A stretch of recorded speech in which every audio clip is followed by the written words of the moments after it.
My name is Paul Brockman. I'm Director of Manuscript and Visual Collections at the Indiana Historical Society, and I'm going to be talking about Paul McNutt. But first I was told I'd have to kill myself by eating one of these delicious peppers. Now, I grew up in Lake County, and there's a way, if I do it right, it's not going to hurt. Okay, the trick is, don't let it touch your lips.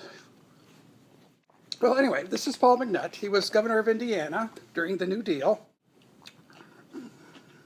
Okay, anyway, I'm going to talk about what happened after he became governor. He and Roosevelt were not good friends. They were political, same party, but Roosevelt was kind of a little leery of him. He was a little too ambitious, so after he became governor, and you could only serve one term back then, he was appointed High Commissioner of the Philippines, kind of to get him out of the country. It was a ceremonial thing, and they just thought that would be the end of him. Well, that wasn't the end of him. He did a lot of good things in the Philippines, even though he had no diplomatic experience.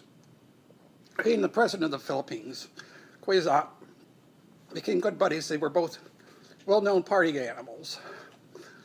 And McNutt brought a lot of prosperity by bringing American companies over to the Philippines. What he did best was the rescuing of Jews. He then came back, figuring it was 39. Roosevelt was not going to run for a third term. Well, he was wrong. He kind of made a big deal of it, big parties, all kinds of hooplas, and he immediately found out that, no, he was going to run. So Roosevelt, he backed down because you're not going to challenge Frank. So he was in line to become vice president. He had all the votes. Anything was going to be okay. Roosevelt refused to take him. Oh, I'm crying. Anyway, he did not become vice president, which meant he probably would have become president in 45. So he never was quite the same man again. He had several other posts in the government.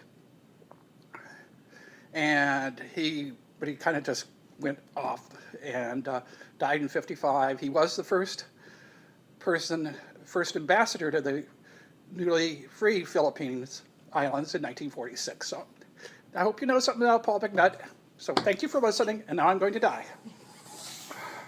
No, not. I'm done. Turn off the frickin' camera.